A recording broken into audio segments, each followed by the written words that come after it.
I want to talk to you about my friend Charlie Crawford. He's a 10-time NFR qualifier. Charlie Crawford, time to just shake it out and win. Got it on him fast, set there up. We are. Here's a day Nice money run. lead.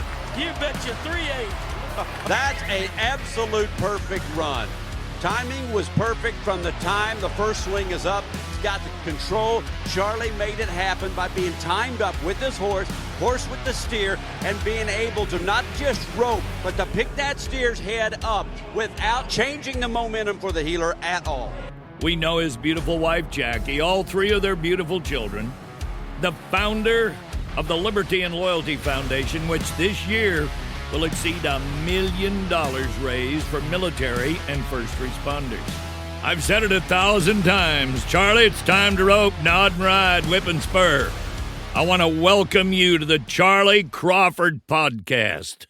Let's ride. Folks, if you're in Texas or Oklahoma and need a top-tier metal building, you need to call the guys at Cowboy Steel Construction. Founded by Trey Norris back in 2000, Cowboy Steel has grown into one of the premier metal building contractors in the region. Need an indoor arena or want to cover the one you've already got? These guys know how to get the job done right, strong, reliable, and built to last. Whether it's for ranch, business, or personal use, Cowboy Steel Construction has you covered, literally.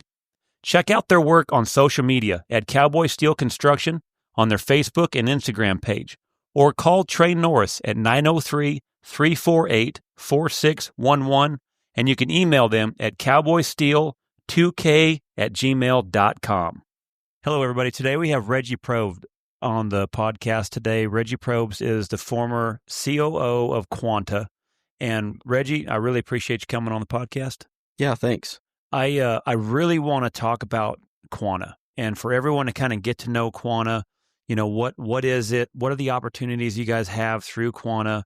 Your involvement with rodeo, pro rodeo, the high school rodeo, and then also you're one of the guys with the Old West Futurity out there in Heber City, Utah, that is making sparks fly for the futurity guys, for the people in the industry making these horses and showing these horses. It's amazing what you've been doing. Well, yeah, thanks. I think we got some good things happening. Yeah, and I can't wait to talk about the sale you have and go down the lines of that. But I think it's pretty special, I feel like, right now with getting ready for, so this week right now has been leading up with the WRWC.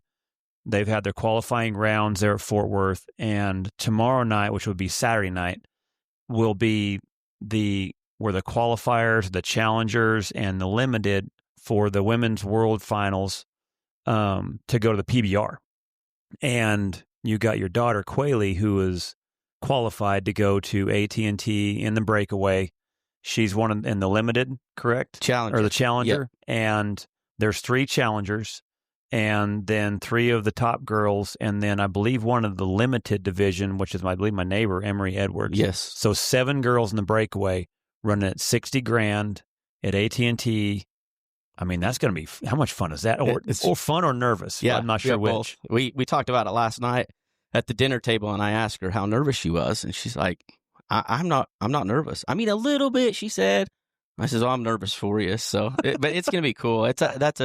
During the PBR finals, I mean, that's a big stage for even the pro girls, but for somebody like Quayle, that's 16 years old, it's a opportunity of a lifetime. So, yeah, and just watching how smart she's been roping. She's been roping really good first one, but then being smart when she needs to be. And man, she's just watching her roping is man, she's been on some big stages in a few places and been killing it. So it's been fun to watch. Yeah, no, she has roped outstanding the last couple of months, and you know, obviously coming to Texas part time and leaving our place in Utah, you start seeing why we're here, right? And I think it has made her step her game up, being able to rope with the top consistently, and then just being around. I mean, we have had the opportunity to rope with obviously Jackie for a lot of years, and LD and Trevor and Ren, and when you surround yourself with winners, you soon become a winner. So you talk about coming from Utah, and then you guys have a place here now where she's able to get amongst them. Yes. You know, I think that's interesting too when you talk about that, is especially at her age. You know, their age, they can pick up on things so fast as well. But then also when they see it. They might see one little thing that one of them girls do, and they're able to do it. And it's so important, in my opinion, is, man, when they're around it, you're around the winners, you're around the people that are doing good, and there's so many opportunities to keep going. Yep. When I grew up in Oregon, the summers were really good opportunities because there's so many rodeos to go to. But, the other, 9-8 months out of the year, it was pretty still. And so it was hard, other than the summertime, to kind of keep after it. And we're here. It's almost all year long. It is. Yep. It's definitely a place where I'll see a lot of people heading to. Yeah, I do too. It's been crazy how big Weatherford's blowing up. Yes. How it's blowing up here when you think about opportunity, everyone's headed here. And I don't see it slowing down anytime soon. I don't either. I mean, if you think about, you go to a high school rodeo and see how much money is there and how much we do things for our kids that we'd never do for ourselves. And I think we probably do too much. You and I as parents, we probably do too much, but you want the best for them. You want to give them the most chances at being successful in life and following their dreams and passions. And we've been fortunate enough to be able to do that. So it's been awesome to watch her. Well, and I think, too, it's so much fun when you feel like they know they found their passion, where they love doing it. This is what they want to do. So to me, then I feel like it's so easy to be all in. Yeah, absolutely. Because I think it's hard when you try to force them into something and then try to make that their passion. It seems like there's some resistance to get where you want to go. Doesn't work. And I'm just so thankful for, just how much you've given to the industry. We talked about some of the industry leaders here that have helped, just not with, not only pro rodeos, the fraternities, high school rodeos. I mean, it's amazing what you've been doing. And from all of us, we truly appreciate that. One of the things that I think of, too, when I think of guys that, whether you love them, whether you hate them, or whether you're just not really sure about them, everyone here knows that I'm a Kid Rock fan. And the Kid Rock Rodeo right now has been building up to it. So tonight's the Kid Rock Rodeo. But to watch what that guy's been doing for our industry, I mean, he's in front of there promoting it in front of people that none of us could get to. It's true. Yep. His following. And then, being on Fox News this morning and promoting rodeo. It's kind of cool to see where rodeo's starting to get to with some of these people that are helping promote it. Yeah, absolutely. I mean, as a good leader, I think it's easy to recognize in a big organization that I've come out of is the difference that one person can make. I mean, truly, the power of just one person, and you're seeing it just like you said with Kid Rock. I mean, he's going to be able to touch people and influence people that Charlie Crawford could never, and or I couldn't. And I think it takes a handful of really, really good guys that get behind it. And I mean, this thing's taken off in every facet, really. Yeah. So it's kind of fun to watch. Yeah, I mean, when you're racing the timed events, when you're drag racing the team roping, man, that's just awesome. But it's like when you first watch it, you're like, I don't know, but it's different, right? And people resist change, but you have to be innovative, and I think that's exactly what happened there. Is like, okay, rodeo's been the same essentially for the last 100 years. Mm-hmm. Let's do something different, right? And I think that puts enough spin on it that it excites a whole new different viewer, if you will. So it's cool. Well, I feel like he's probably one of the entertainment leaders of the mega movement for sure. And where he's at, and he's not dumb. He's not. I mean, he's a rock star, but he's a sharp cat. He knows how to entertain, and he is, like you said earlier, he's very articulate, and those are artists. Yeah. So they know how to kind of think outside the box. Absolutely. And it's great that he's not crapping on our industry. He's not changing anything that the tradition of things have been. But the fact that, we have somebody that is attracted to what we do, because it's one of the few things I think out there is what our industry is the fact that we still pray before every rodeo. We take our hats off and pray. We still take our hats and stand for the national anthem. And for a lot of people, that is becoming very attractive. Absolutely. Because we haven't lost our roots to that. Now to be able to come in and, like you said, innovate a little bit and get some creative ideas, and how can we spice up rodeo a little bit where it can be, like I say, when you're drag racing, I can't wait to go watch this. I know, it's cool. Yeah, so it's really fun to see what that has done rodeo. I'm curious to see what that looks like in 5 years. Yeah, in a way. True. So when we talk about Quanta, one of the things I would love to talk about is, what is Quanta? Because there's so many people we're seeing it. It's everywhere. We've seen it, being displayed at the rodeos, the pro rodeos. We've seen the trucks out there driving with some of the top athletes. You're seeing it. People are hearing about it through the fraternities. I'd just love to be able to first talk about is what is Quanta? You bet. So I'll just give you a quick rundown on the history of Quanta. So it was formed in the 90s, early 90s, by a guy named John Colson. He come out of the military and went to work for Par Electric out of Kansas City and was a survey, drove stakes in the ground. He eventually ended up buying that company and then put 4 other companies with Par. And they called it Quanta, and I think in Latin, Quanta means one. And so basically the model behind it was we're going to buy really, really good companies that typically aren't for sale, family-owned companies, and we're going to give them all the support they need from a balance sheet. We're going to give them all the support we need from safety, fleet, however we can best support them. But we're going to leave their culture alone. We're going to leave their truck colors alone. We're going to leave the legacy, the names. Let them operate because nobody knows their businesses better than the people that started their businesses. And there's some that we've bought over the years that we've had to help some. But it really is just, most of these family businesses get to a point where it's a pretty big hurdle to get over, call it $100 million a year in revenue, right? And some want to take chips off the table. Sometimes the leadership change, whatever. There's always, we talk with a lot of companies that we think are great and they're just not ready to sell, right? And that's okay. And you may get a call 10 years later that says, hey, we're ready to sell. And so I think we just look for those opportunities to find really good companies with the same culture that we have and then stack them, if you will. And so you have Quanta, if you'll visually kind of like the mothership, the umbrella, if you will. And then there's a lot of, we call them operating units or companies that tuck into that Quanta family. And really, if you think anything energy, I mean, I'm talking from the outlet in your wall in your house all the way up to 765 kV transmission lines, from pipelines to gas to telecom to data centers. Like we touch everything as it relates to energy. So it's fascinating. It's $40 billion company, publicly traded, 60,000 employees. So it's a big, big company. And what's cool about it, Charlie, is you wonder in an organization that big, especially a big publicly traded company, 60,000 employees, and we run decentralized, if you will. So all the companies kind of stand alone.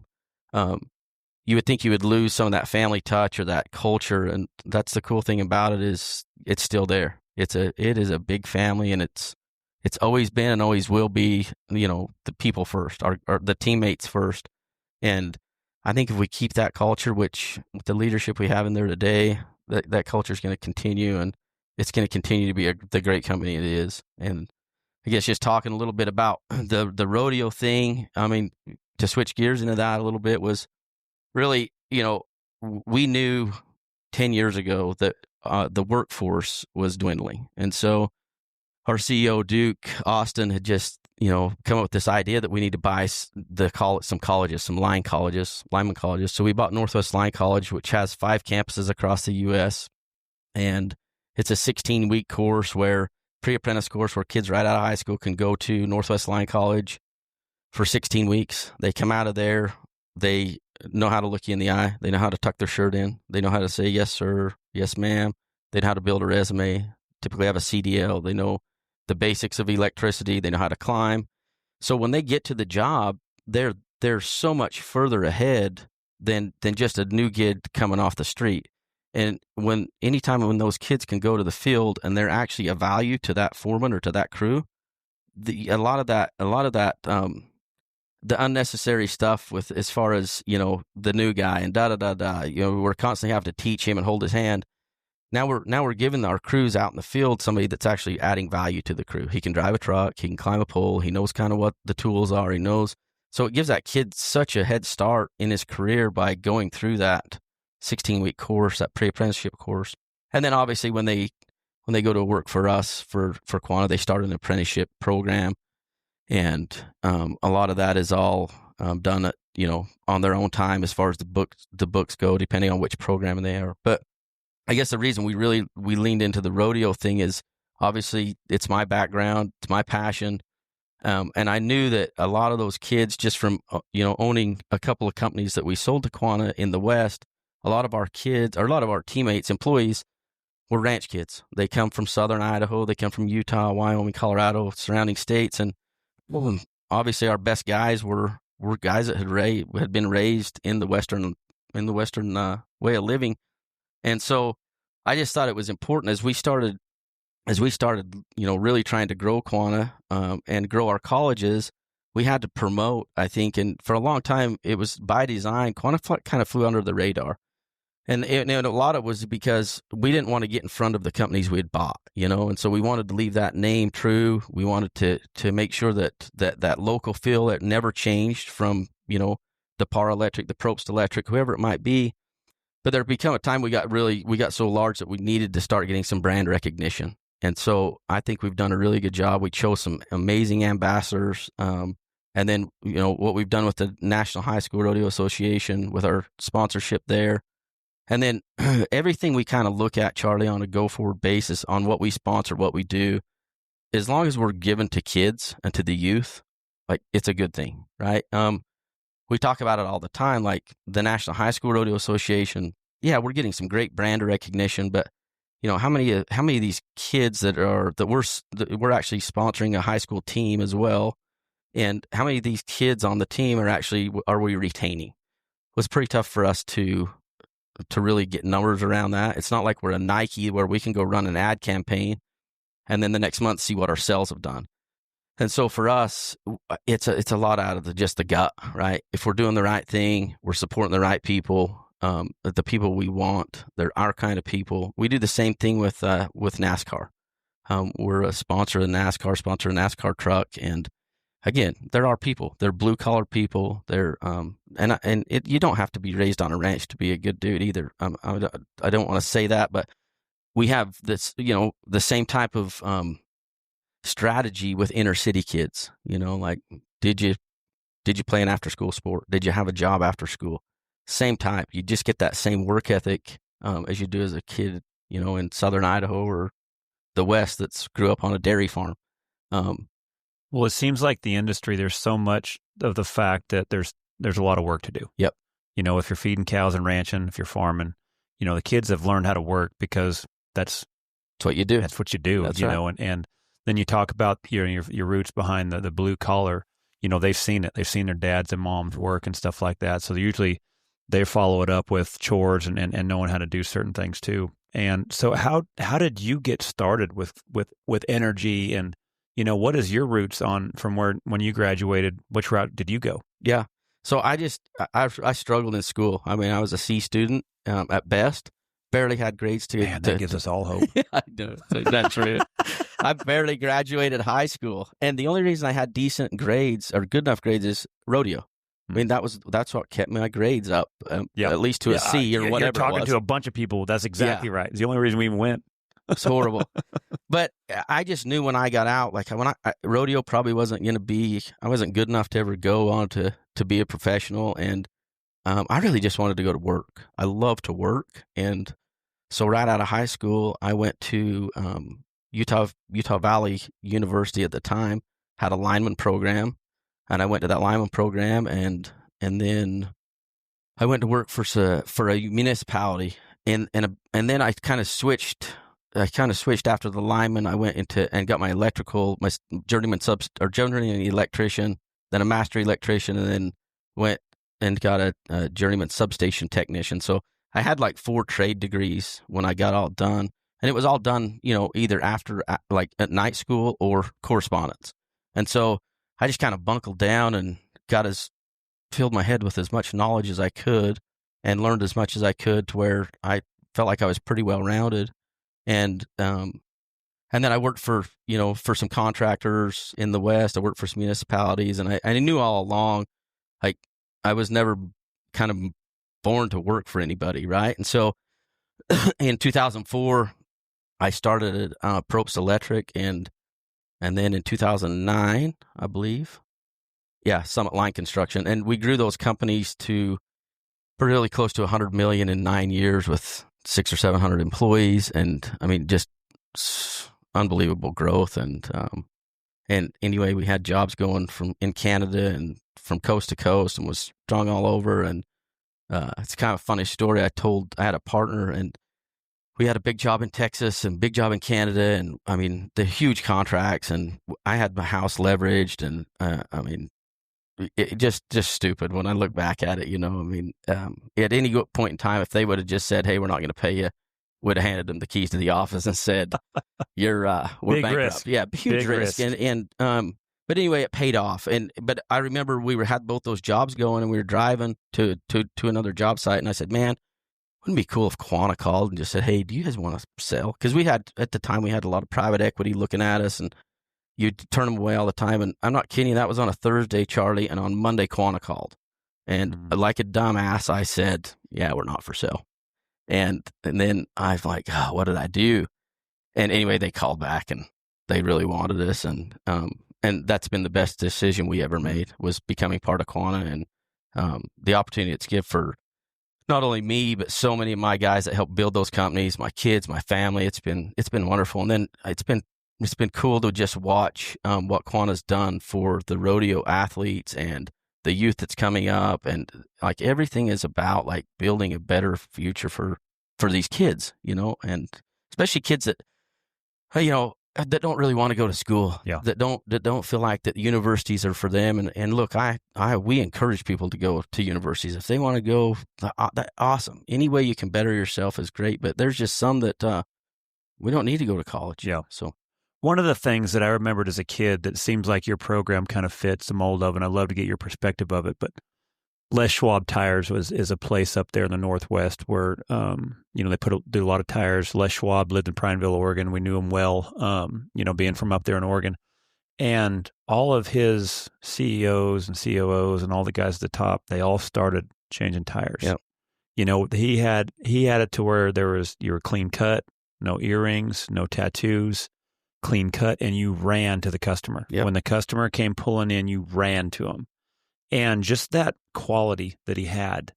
But I thought it was really interesting where he had it to where it was almost like a pyramid where everyone started at the bottom, changing the tires, learn how the business worked. And it was kind of up to you on how far you wanted to go. If you just wanted to drive truck, yep, you're going to have a good pay, you're going to have great retirements. But if you're a go-getter, there was a ladder to climb. Yep. He created a ladder to where it seems similar to what you how you did your business in a way where you started off no different than, anyone else out of high school, and then and built it to where you're at now. Yep. To where all the moving parts of the business. Yeah, I think as a leader you need to, right? I mean, it's pretty tough to know what's going on, especially in the field, or like construction, for example. If you don't understand what's going on in the field, if you've never been in the trenches, number one, the guys in the field don't respect you. Mm-hmm. And number two, you truly don't understand and respect them. And so, is there some great leaders out there today that haven't ever been to the field? There sure are. But I'm maybe a little bit old school. And if you're going to lead guys, construction guys, you better have been in the field. And to me, it was something that really made sense. I hadn't seen a business model much, out here rodeoing, but I just remembered that one very well. And it's true. There's a lot to being in the trenches and knowing what's going on as you're the leader of the business. Yeah. So you're creating a lot of opportunities through Quanta for these kids in the industry, outside the industry, to be able to kind of go through some of those things. I'd always, heard of demand, because I feel like I have a lot of parents at the clinics that'll come and talk to a lot of us, and because they're nervous on where to send their kids. Is college the right route? A lot of college debt that kids are piling up. Is their degrees going to be worth anything? A lot of people concerned with AI. Is that degree that they're going to be chasing? Is it going to be there when they're done? Yeah. You have indoctrination to worry about. And not only that, with student debt. So a lot of people are looking for trade jobs. Yep. Because, there's going to be demand. I feel like these are going to be things where robots can't take Absolutely. the place of, between electricians, plumbers, blue collar jobs. Yep. And which is right down the line of where if a kid doesn't want to go to college and he can go through this program and not much longer be working and making money. Absolutely. Correct? Yeah. 100%. And I think I've said this for a while now. When you look in, especially today, you put a doctor, a lawyer, or an accountant, and you put them fresh out of high school, and you take a tradesman, and you start looking over a 10, 15, 20 year period. When you kind of, it's in year. I've seen a paper that was put out, And it seems like it's in year 15 or 20 before the doctor starts making more than the tradesman, right? I mean, it's staggering. And, I think when you look at, like, again, a lot of these young kids, we've looked down on trades for so long, I mean, 100%. you think about when you and I were in high school, where did they gear you to? It was to university. I mean, you kind of had to go find your own way to even know about the trades, right? And so I think we got to do a better job educating these young men and women about trades and that they're not looked down upon. And you bring up AI. I mean, we're already seeing it replacing a lot of jobs from clerical to accounting to the lawyers to doctors. I mean, it's going to happen. And like you said, there's no a robot that's going to go up and change a cutout out on the top of a 50-foot pole that's energized. I mean, you're not going to see a robot come in and cut out drywall. And it's just not going to happen, I don't think, for a long time. So there's so much opportunity. And then you just look at like the kids that want to go get after it today. It's easier. It's easier than you and I when we were going through it, because I feel like everybody wanted to work. At least my friends, we wanted to just go to work, right? And try to be as successful and make as much money as possible. But today's world, it's the will, and I think we got the people. We have enough people. It's just the will to actually go get after it and work. And I think the ones that do in today's world, especially in the trades, they're going to kill it. Yeah. They're going to kill it. Well, and I'm excited with what Trump has going on. This could be the best years ever, especially with, trade and being a capitalist and, Yep. The things out there. There's a lot of opportunities for, like you say, a lot of kids that haven't learned how to kind of go get, man, if you are one, you're going to stand out. Absolutely. And there's opportunity. I feel Tons like. of it around every corner. I mean, Yeah. so much. And you said it best. There's so much work to do. Like, obviously we're in the infrastructure pieces of all things energy. And, when you look at what's coming down the pipe, there's no way we're going to get it all built with the people that we have, truly. And so it just keeps stacking and stacking and stacking. And I mean, I've never seen it. I never thought I would see it this big and for so long. I mean, the runway we have out in front of us for all trades it's like I've never seen before. Yeah. So it's really cool and exciting. Yeah, the future looks bright for sure. Yeah. And then the high school rodeo programs and the national high school programs you guys have. Talk to me a little bit about that. I've heard maybe the Texas High School Rodeo, you guys are maybe launching some stuff. Yes. Also, what are some other things that you guys offer? Because I know Jackie does some calls. Yes. So what are some of the things right there where you're doing to help some of these kids, Yep. In the high school rodeos? Yeah. So we're a national sponsor of the National High School Rodeo Association. And then we have teamed with the Texas High School Rodeo Association, the Utah High School Rodeo Association, and we'll do some state localized things with that organization. So like in Texas, we're doing a job fair this year, part of a job fair, sponsoring a job fair and trying to help them, again, promote these kids that, for us anyway, it's going to be to promote kids that really don't want to go to universities that look, there's some other options. And then also within the high school organization, we have a high school team, and we go through and it's pretty stringent, and we probably lose a lot of kids because our application is pretty strenuous, and we ask a lot of questions. They have to do a lot of writing. It probably takes, 6 to 8 hours to do it right, and letters of recommendation. And what it does is, while we do probably have our numbers are a little bit down, I shouldn't say down. I mean, we still have a ton, hundreds and hundreds of apply, but we want kids on that team that know how to work and are willing to work and are willing to do it right. And you should see the kids that we have on that team are remarkable, absolutely remarkable. So, well, to me, that's somebody that knows that, you're almost knowing how to find those kids that have that dog in them, that have a little bit of that drive in them. Because if it's something like that in most team ropers' world, if it's not easy or a handout, sometimes they skip. Yep. So what you're doing when you're talking about that, making it to where it's you're gonna have to put some effort into it. Yes. You're almost finding out who could handle a job. 100%. Yes. Who could be the person right here that could, if rodeo isn't for them, this could also be the person that you would. Those are qualities you want. And also, too, I think it's really good to help those kids that, hey, if you're willing to go through this, there's a lot of opportunity for you that we can help with the team that you've built in the PRCA. But then also too is if, rodeo doesn't work, Absolutely. there's opportunities there as well. Ropers, are you ready to step up your game? My online course, The Basics of Roping, is built for beginners, but packed with tools to help ropers of all levels sharpen their skills. With over 2 hours of instruction, frame-by-frame swing breakdowns, when to turn your hand over to keep your loop open, when and where to let go of your rope so you can get the horns in the middle of that loop, over 15 dummy drills to simulate real-life runs, you'll have everything you need to improve. Go to charlycrawford.training and follow the link under the course tab to get started today.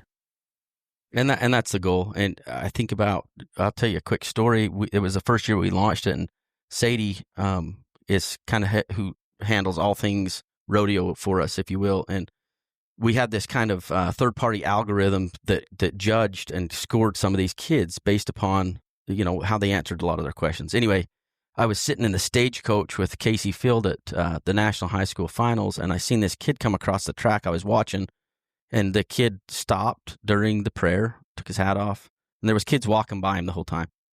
He sat through the prayer and never moved a muscle. He sat through the national anthem, the Canadian, the Mexican, never moved. And anyway, I'm like, man, that was impressive. So I went and grabbed him right after, and I says, hey, I just want to tell you, I watched you. And you never know who's watching you, but I was impressed. I want to shake your hand and tell you thank you for being a good example. All them kids are funneling by you. You never move.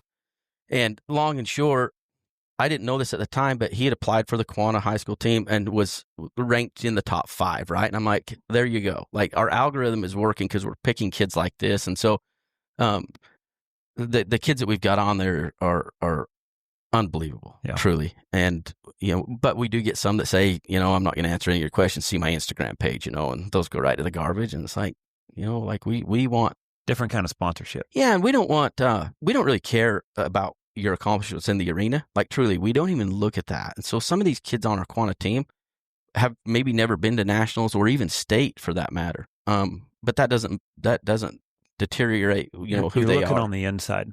You're looking on yes. things that are more than just a stat sheet of, your accomplishments. Yep. We want to see what integrity looks like. Absolutely. And for a lot of kids, that's the word that's something we have to look in the dictionary. It's not taught. That's right. As much as it should be. Yep. And so. And then, again, it takes a lot to go down the road. And I know it. We go all the time and so do you. And so there's just some kids that they don't have the means, right? But again, those are the kids we want. We like the underdogs. Yep. Yep. It's fun. That is really cool. That's exciting too, because when you talk about the team you guys have built through Quanta, through the PRCA, those are some of the opportunities they have to be able to have conversations with and get some guidance through as well. Correct. So what are some of the things so the people that are on your team, what are some of the opportunities that those kids get? So we go to the Lazy Q, which is it's Quanta's training facility. It's 2,200 acres in LaGrange, Texas. State of the art. There's nothing like it in the world that I know of. We can energize our own transmission line. We do all our training there, up to 500 kV helicopter training. It's amazing, and I think we can house close to 350 people there. We take a lot of clients there, but once a year, our high school rodeo team goes there, and it's 2 or 3 days, and they get to experience kind of climbing poles. They get to experience all things trades, at least inside of the Lazy Q training facility. But then we have some panels, and our ambassadors will come and speak to the kids. We have some people inside of Quanta that will come and talk to kids. We have coaches. One of the coolest calls, they have a monthly call that they're required to be on. And if they're not on, they have to then get some permission to miss it. And so it's really holding some of these kids accountable is I feel is teaching them. But one of the coolest calls I was on, we had Jayshree Desai, Quanta CFO, get on with these kids and really walk them through budgets. Here's how you balance checkbook. Here's how you build a budget. Here's how you invest. Here's what happens with compounding interest. On and on and on. Mm-hmm. And these kids, she showed me not too long ago some emails that she had got back from these kids that had actually took the time, went and built a budget and sent it to her, and then her making herself available enough to actually read them and say, this looks great, you're talking to CFO of a $40 billion company that's given finances. Yeah, that's given her time to say, and so it's just little opportunities like that. Well, that's a huge one in this industry. It is huge. Because we base all of our stuff off gross. Yes. Oh man, did you see what's his name won? Do you see how much what's his name sold that horse for? Yeah. We gave $50,000 for that sucker as a 2-year-old, and he's rode him for however many years and fed him and shot him and did all this stuff. Yeah, when he sold him for $100,000, that was great, but what did he net? Yeah. For a lot of kids, knowing what net means. When you're rodeoing, man, net takes a long time to get to. Oh, yes. Because you're always banking on winning. There's vet bills cracking up. There's a pickup payment, a trailer payment. There's insurance. The things that have gone up so much just in the last 4 years as well. And then you're trying to get a house, and so it never stops. There's always more pulling out, and everyone, you're always wondering, why do I not have any money? Yep. Well, you never write it down. Absolutely. You never budget. You never find out what these little things cost that add up. That, maybe I could have skipped a little bit here because this was something I enjoyed doing. This is things that need done. Yep. That need column right there needs to be established first before then you can do what you want. And, that's something I think that's really kind of skipped a lot. I know I didn't realize it till later, till I started hanging around some people that were a lot better with finances than I was and started trying to find that net. Yep. And it's hard to, and sometimes it's hard to look at in rodeo. It is hard. It's because you hard to almost look don't at want to live. look at, because it's just like head down. I'd rather just look at it later. Well, that's the thing. If it's like in business, you have to know your costs. Like, you have to know what shit costs, and you have to know where you're making money and where you're losing money. And it's no different. I mean, with the guys in the rodeo business, I mean, you have to know your costs. Mm-hmm. So, just to learn that then. And then also to be able to have people that can help them learn how to do it. absolutely. Yes. It's one thing to do it, but it's one thing to get taught. Yep. Like for me, I was always that nerdy kid, or not a nerdy kid. I was not a nerdy kid. I was always the jock, I guess you'd say, that I needed crayons and paper. If I could at least see it, if you could show me and see it, then man, my mind could hit that. But if you were trying to read it to me or explain it to me with words, man, I couldn't figure it out. I had to see it, then I had to do it, I had to screw it up, and then I could come back. Then I could almost understand what you said. Yes. Yep. So to have those opportunities of people like you say that's their game. I mean, that's a huge one. It is cool. And then also having Jackie and some of your other people, your athletes, your rodeo athletes, helping a lot of these kids as well. Correct? Yeah. I mean, I know they had a call the other night because my daughter's on the team, and she was just raving how great their call was this month. And we had all of our ambassadors on, and they did like breakouts and videos. So the kids were able to submit some videos, the team members, and then you had all your ambassadors walking them through their videos. And I actually got to talk to Jackie over at the Coliseum the other day, and I had, told her how good it was. And she shared with me that, like, the first half of it, we just talked about, integrity and, let's not whip our horses. Let's act like professional athletes, and let's control our emotions. And because you never know who's watching you, right? And I've seen a lot of kids. I watch the kids that have the Quanta patch on. I mean, we go to a lot of events, and I watch, who they are in the arena and out of the arena. And I've yet to have to, say anything to any of them because they are all great. But you see some kids that maybe applied and didn't get picked, and the way they treat their horse when they miss, the way they handle I mean, it's simple, but how they coil the rope up after they miss, right?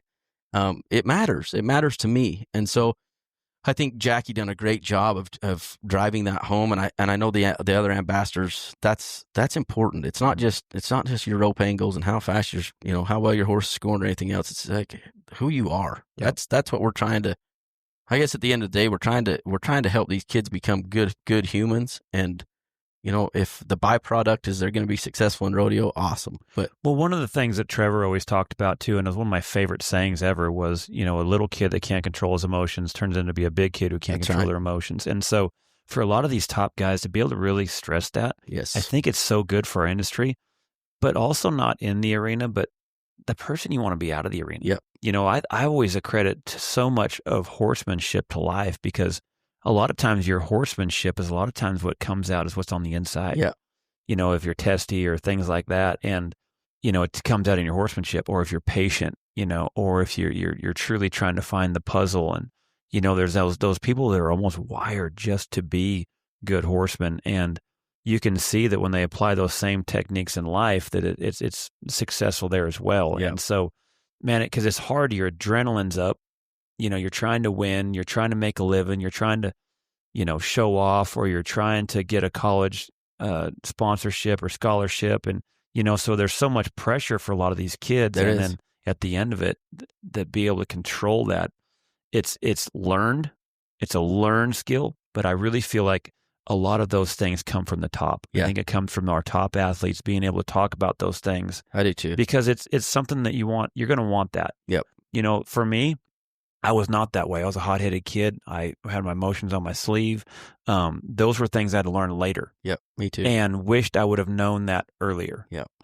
And those are things now that, especially with this podcast and especially with the clinics that I do, is explain and look, I understand, but here's what you're wanting to do. Yep. And trust me, you're not going to want to go down these routes because your sponsors see it, people see it, your friends see it, and those are things that if you don't get a hold of now, they're gonna leak into later as well. Yeah, and I think it matters too. I mean, again, some humility to say, guys, I've been down that road. I've been down that path. Like, it served me absolutely no good. Like, listen to me here, Mm-hmm. But it's, you talk about your emotions. I can't remember if it was Treston or Shad or one of them had told one of my family members, we was talking about this the other day, that Trevor, when they were rodeoing, like when he come in the trailer, they wouldn't know if he was 7 or if he had just broke out and fell off, right? Yeah. And I've watched Ren the same way. I mean, they have such short memories, and it's significant, right? I mean, I remember when Trevor missed the high call steer riding LD's horse at the Old West Futurity, and the whole place gasped, right? But it was so cool for my kids to watch, and even for me to watch, that he's human, right? Mm-hmm. And then to watch him ride out, and you get to see his emotions, and you'd have thought he just spun the steer in 5, it's cool. But I think that's what separates the elite too, is between the ears. Yeah, for sure. And so I really appreciate that of the athletes that you have on there to help those kids. I love those outlets with being able to coach those kids through it, because, there is some kids too that just don't know how. No, that's true. So, be able to pick those guys' brains, how Yes. did you deal with it? Yeah. How do you handle it? Yeah. Things like that. Not only is it good to be able to figure out how to get to a good start, figure out your swing angles, try to get to the pay window, but, you think about some of the best athletes in the world, I think, to make the NFR, I think if you win 50% of the time, depending on what rodeos you won at, you'll make the NFR. Yep. So that means you're going to lose 50% of the time. It's pretty hard, isn't it? So loss and losing is something that really does have to be helped out for a lot of these kids to learn how to do that as well, because it happens. Yeah, and it's not easy to do. Yep. And so I love what you're doing with those athletes to be able to help those kids with those questions. Those are big things, and especially when they're able to get in front of their heroes. Yeah, well, I mean, we have, from Derek Begay to Ren to Jeremy to Jackie. I mean, we've got a pretty diverse group, honestly. I mean, and I know a lot of these guys real personal, and I know what their childhood was like and their upbringing. And I mean, I feel like when we went through and chose those ambassadors, I mean, there's probably not one person, there's not a kid out there that can't relate to one of them, right? And it's finding that right one and putting him, making that happen to where they have the opportunity to ask those questions that maybe nobody else would understand, or nobody else would know how to answer the way that kid needs to hear it. So it's cool. Yeah, it's really cool.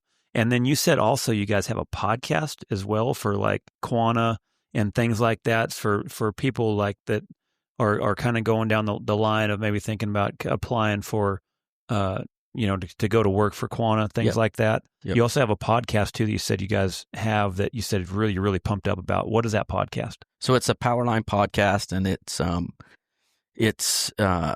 it's really just it is promoting the trade, no doubt. But the one cool thing about it is, I had known Ryan that started that podcast before Quanta owned it, and again, it talked some about the lineman trade, but it was more about like, okay, how do you be a good guy? How do you go and work, 10 hours a day or 12 hours a day for 7 or 8 days, chasing storm, and then come home and still be a dad and still be a good husband? And it just hit on the stuff that like they don't teach you in school, right? And so when I started listening to it, I reached out to Ryan. Not only did they not teach you in school, they don't teach you at home. They don't even teach you at work. That's really. True, 100%. My dad was the same way. I mean, no one taught you that at work as well. Absolutely. It's a big part of having a happy home as well. And Dang right. Creates good workers when they're home as well. Yep.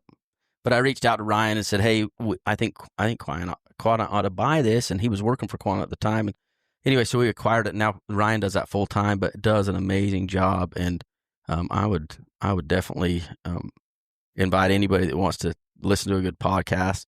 And it's so broad, right? You never know what you're going to hear, but hopefully you get a nugget out of every one of them. And spends a lot of time in the field with our guys.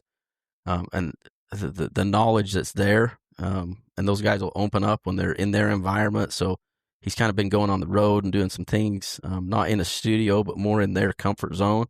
And to listen to those guys and what they're having to deal with every single day, day in and day out in the trenches, it gives you a whole new respect for them. Kind of takes you back at least anyway, and makes you remember like that is a tough job, So. Well, I do love it too when you bring the environment of, how do you be present when you come home? How do you be the dad? How do you be the husband? Yes. How do you be the leader of the household? Yeah. Those are great. Those are great things because those are, like I say, those things ain't taught. That's what's cool about the technology we have these days, and to be able to get in front of those guys that are really good at what their job is, and then also when they're able to be that guy at home as well, because that's a big one, man. I mean, I remember back in, when I was a kid, it was kind of known for the couch potato because like get done working, you just want to turn your mind off. Yep. And now it's so easy with these, right? It's even harder now with the phones. Yeah. Yeah, it's tough. So for sure, because that's a big one. That's a big one because the job's not over with. That's right. What you made for a living's done. Now the bigger picture comes when you walk through the door. That's so true. That's cool. I love that. Well, I'm excited now to talk about the Old West Futurity. Man, Yep. You guys made a huge splash with the American Rope Horse Futurity last year. Your Old West Futurity paid $100,000 to win the heading, paid $100,000 to win the open heading and the open heeling. Yep.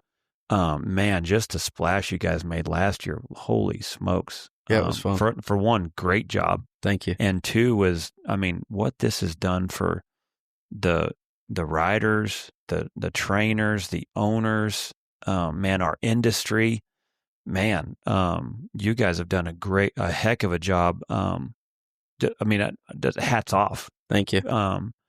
So this year you guys have changed the dates though. So you moved it up a little bit. So it's June 17th through the 21st this year, correct? Yes, sir. Yep. And last year, I believe it was in July. So this year's a little bit earlier. Yes. We'll kind of get off some of the dates of the rodeo season. Yep. So this will be good for some of the athletes too. They're going up and down the road. Man, first off, what made you just think of let's just do one ourselves?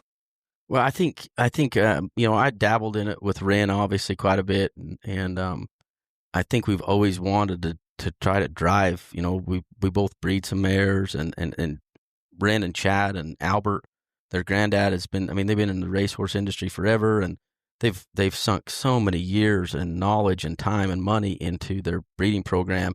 But I think everybody in the futurity world knew that it needed to pay more. It needed to actually make sense to keep breeding these mares, to keep going down the road, to keep showing these horses.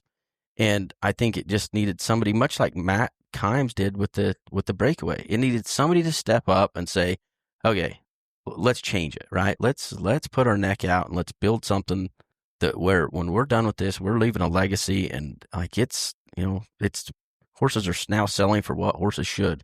Guys are now getting paid for what they should be paid for. And I think you have to be innovative the whole time. It's just like growing a business. You have to change and get out of the norm and set yourself apart. And I think as Chad and I and Ren spent a tremendous amount of time on a whiteboard, tons of time, and sketching it out, redoing it, doing it again, and what's going to work, what's not. And the whole time last year when we were trying to build this is we knew that we wanted to put a sell with it. We just wasn't sure how to do that yet. And so, and again, we was short on time last year. And so we just didn't have time to actually put a sell together. But the sell this year, that's what's going to really is cool. Is just. Well, so last year you had this at your house. Yes. And are you having it again at your house? No, sir. You're going to have it in Heber City? Heber City at the Wasatch County. Complex? Yeah, Wasatch County Event Complex. Awesome. And it was cool. I tell you what, it was so fun because, your guys' weather in the summer is so beautiful. For a lot of us, we don't rope outside as much anymore, Yes. Especially down here in Texas because you can't rely on the weather. Yep. Beautiful setting. But when you say you're going to have it at your house, like, oh man, that's going to be hard because like you had that much money, you're going to have a lot of people. Yeah. So I'm glad it's somewhere else that's going to be good. It is. Even though that's such a cool setting, though, especially when you guys put it up there. Yeah, thanks. Man, it was really cool. It was good. Like we had to throw it together really fast last year, 30 days, and it was a lot of work. I will tell you one thing that I haven't shared with many, but we got up that next morning, the Sunday morning after it was all over, and I woke my family up, and they were all exhausted. But we're like, let's go pick up, right? Let's start tearing down. And we went out there where all the RVs were parked and everybody's camping, and I bet I picked up 5 pieces of garbage is all. Remember you texted me Because I had a podcast with Cade Rice. Yeah. After that, because I wanted to talk about it, and he was there, and that's what you texted me. It was like, man, these guys are so good. It was awesome. Everyone, there wasn't hardly nothing laid out. Yeah. And Cade explained it really well because, when those guys come over, it's a different type than like your rodeo guys. It is. Now, I'm not saying you're experienced rodeo guys. Your experienced rodeo guys, they know. But your young kids, they just don't know. Yep. But those guys, like Cade Rice said, he goes, we've all worked for people. We've all been at someone else's place or we own our own place. So we know a lot of times that when you're, what happens when everyone leaves, who's stuck with cleaning it up. Absolutely. Yeah. So that's pretty cool where that's what I enjoy the fraternities, man. Yeah. I love that. And I love the environment. I love the culture of it. I love the people. It's so much fun. And that didn't surprise me none when you sent that because those are guys that, and for one, how much they respected what you guys have done. Yeah. Those are guys still in the trenches right now to try to still make a living riding 40 some horses, a day and, trying to get to where, what they're doing actually make some money. And so to have that opportunity that you guys are starting to create is, I would say that's a big, big thing that they're definitely going to be appreciative of for sure. No, it was good. And I mean, just to see the camaraderie around it. I mean, obviously he had a lot of those guys. I mean, I know Miles come out like 2 or 3 days early, and then we had Jackie and LD and Hope and everybody zip tie, banners and flyers. I mean, everybody just pitched in. It was awesome. It really was to watch kind of everybody chip in where they could, and it was good. But no, this year it'll be better. It's just built for it, and this again, it's going to continue to grow. We think our numbers will be almost double as far as entries this year. So last year, the heading and the heeling, I believe Joseph won the heeling. Yep. I think he won 1, 2, and 3. Yep. He won 2 and 3 them. Just dogged them right there on him. Yes. What a time to peak out. Oh, yeah. Santa Maria. Yeah. And then Clay Smith, I believe, won the heeling or the heading, excuse me. Yep. But then you also had a 4-year-old section as well too. Yeah, and that paid $50,000. Paid $50,000 because I believe Miles Baker had that really cool bay mare. Yeah, the Nala horse, I think. And I forgot who won the heeling. Do you remember who won the heeling? No, I don't remember. But then also, too, is you guys had a breakaway. Yep. That's what I think is great to also start putting in the works on these fraternities is because, breakaway roping, not that I'm obviously tied to it, but in the fact of it's a growing sport. It's a great sport. And I think, too, is it's going to create what I love about what's going on with the fraternities and team roping is the fact that when we look at the World Series team roping, the USTRC, all the jackpots, all the outlets of team roping, there's so many ropers that's saturating the market and not enough horses being made. Yep. This is what I think is amazing about what the American Rope Horse Fraternity's done with creating these judging systems. That's now people are finding ways to train their horses more properly. They're understanding it. They're also getting figured out. And that's getting out amongst a lot of the other trainers where they're taking that home and they're putting it in their program. Yep. So we're starting to see better horses because of these maneuvers that they're getting judged by. I think that's going to be even better also in the breakaway as well because same thing.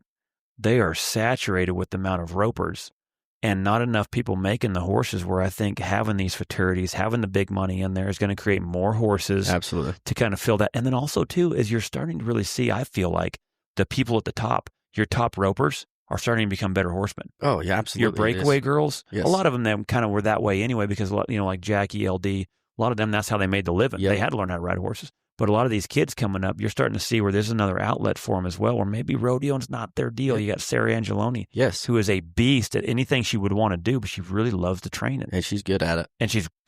Yep. And so this gives other opportunities where it doesn't always have to be just going down the road. Yep. Well, and then even on the breeding side, I mean, you think about that. I mean, you just the cream just continues to rise, whether it's in the breakaway, the heading, and the heeling. I mean, we're being a lot smarter about how we're breeding mares, what we're crossing to, you know. And then, well, I think this is the first time ever I think head horses are actually getting bred for. Yeah.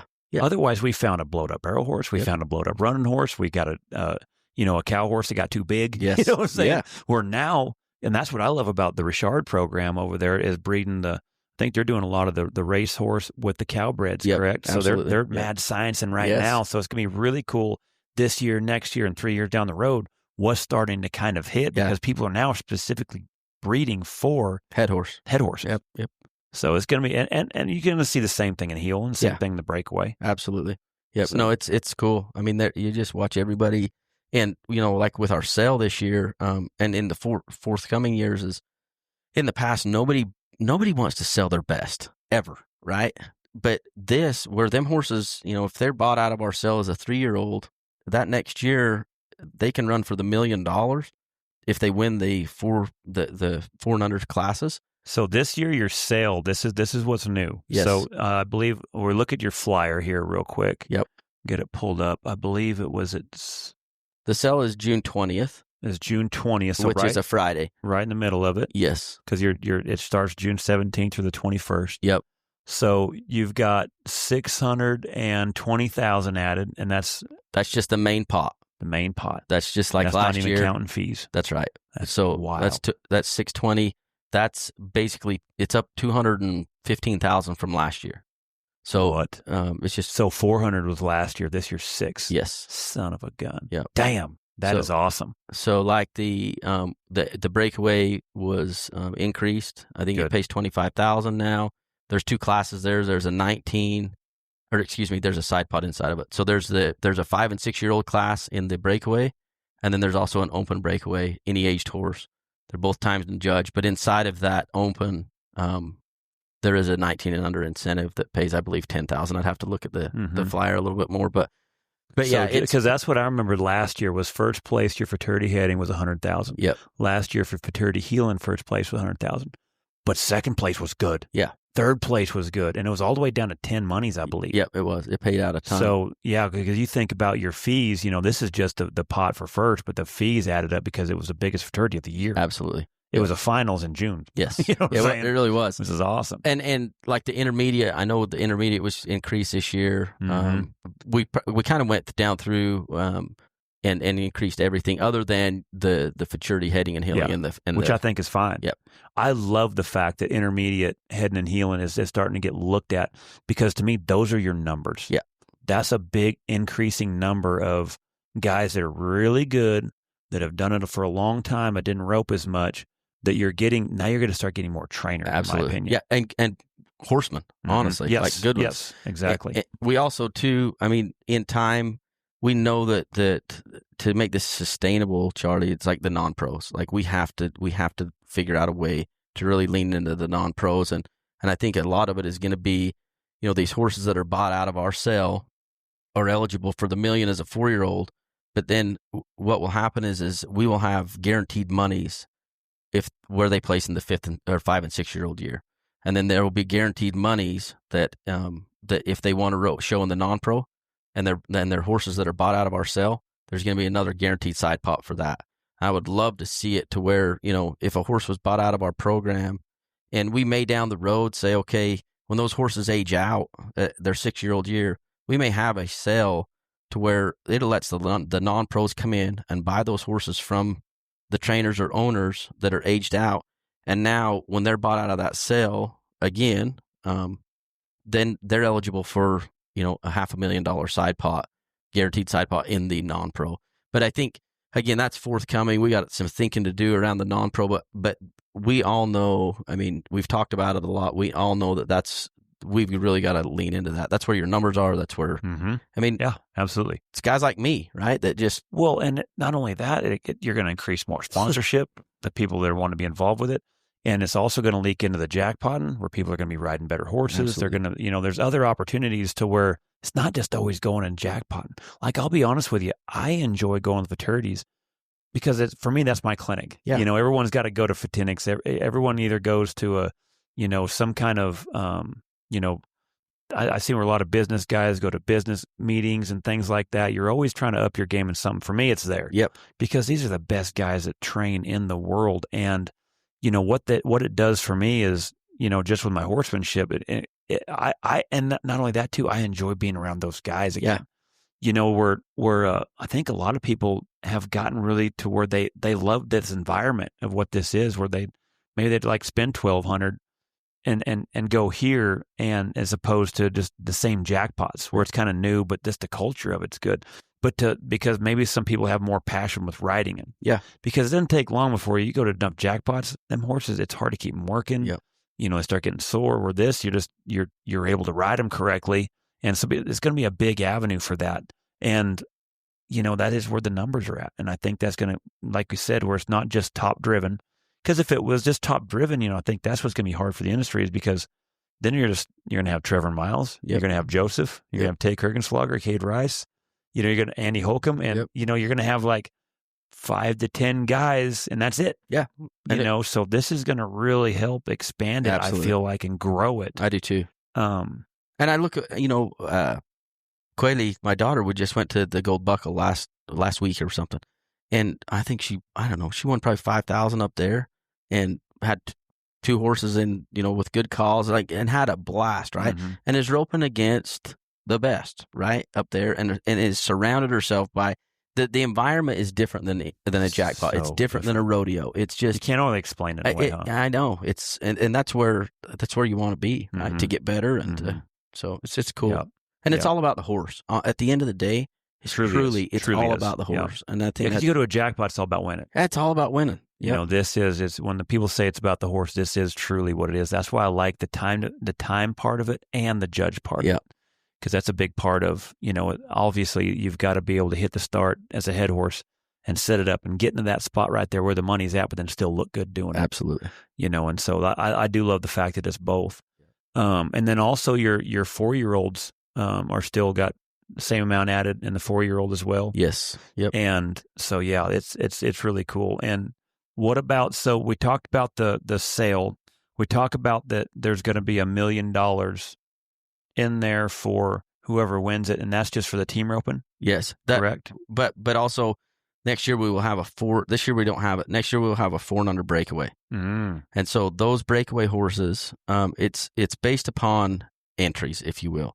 So if we have equal entries in the 4 and under breakaway as we do in the head and the healing, it's going to pay $1 million as well. Awesome. So that's going to bump your numbers. If it's 30 less, then we're going to have to figure a little bit of math and say, okay, if we had 100 entries in the heading and 100 in the healing, we only had 70 in the breakaway, then it may pay $700,000 instead of the $1 million, if you will.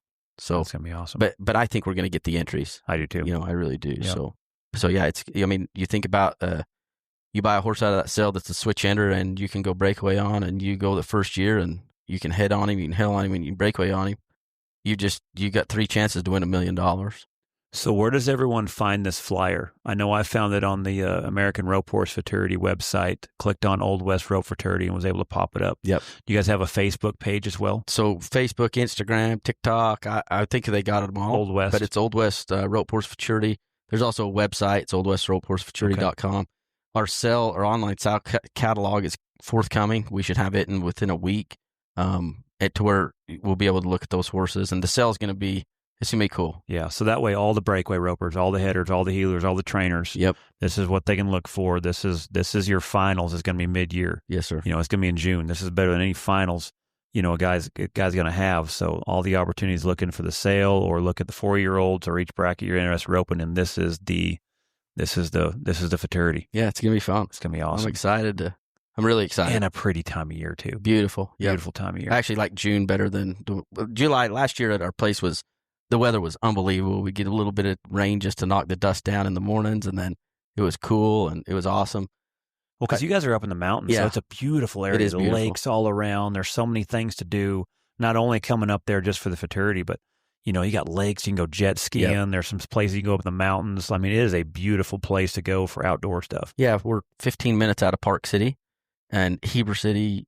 For those that haven't been to the complex there, I mean, the backdrop is Mount Timpanogos. It's snow-capped. I mean, it's It's one of the prettiest arenas, you know, and ours was the same at my place, but just to rope outside, which I think we're the only futurity that really is held outside, which I think those horses act differently, the cattle act differently. Guys like to rope outside, especially up there. Hopefully it's not scorching hot, but it'll be awesome. Yeah. It's a great facility. And then, you know, just the team that we have putting it together, obviously with Rand and Chad and that whole crew. Yeah. We got some good partners in this. Mm-hmm. And then even, you know, our consigners this year, our future consigners, we really have hand selected and are picking people that want to be on the leading edge of this and make it about the horse and make it about the legacy we're leaving. You know, like, love it. Kind of leave the selfishness alone and let's go do this together, and we'll go a lot farther when we go together. And I think we're going to create something pretty cool. Well, I feel like your successful business and leadership skills is so important for people, I think, in this industry to be able to be a part of. Yeah. You know, I think what you guys are trying to do, people can see what kind of leader you are. You can see, you know, how selfless you are. And not only that, between with Ren and Chad, with how they are as well. And so you're really seeing it in this fraternity. And man, we appreciate everything you're doing. This is going to be a great fraternity. Really awesome. Awesome. I'm really excited. It's great what you're doing for our industry, and it's great what you're doing for a lot of the people that are looking for trades, you know, going down the line. So, yep. Cool. Thanks for coming on. Thank man. you for having I appreciate me. it, Reggie. Yeah. I learned so much, and it's always fun to be able to come and because I know you're so busy. You got a lot of places you're always at. It's always fun to get to sit down and chat with you. And likewise. I always love being able to come to your guys' place. You know, Quayle is my little boy's hero. He loves her, and so, you know, the kids get to go up there with Jackie every summer and go hang out up there and go swim with you guys. And so you guys, great family, and appreciate what you guys truly doing for this industry, man. Yeah, thank you. Thanks Appreciate it, buddy. Yep. If you're interested in coming to a clinic this year, my 2025 clinic schedule is posted on charlycrawford.training. Go there and see if we are headed to an arena near you. If you're wanting to host a clinic, I have a few dates available. May 30th through June 1st, July 11th through 13th, August 29th through 31st, September 12th through the 14th, September 26th through the 28th. My October is open, and November. All the details and the easy sign-up form can be found on my website under the Clinics tab. If you have any questions, email me at charlycrawford.training@gmail.com.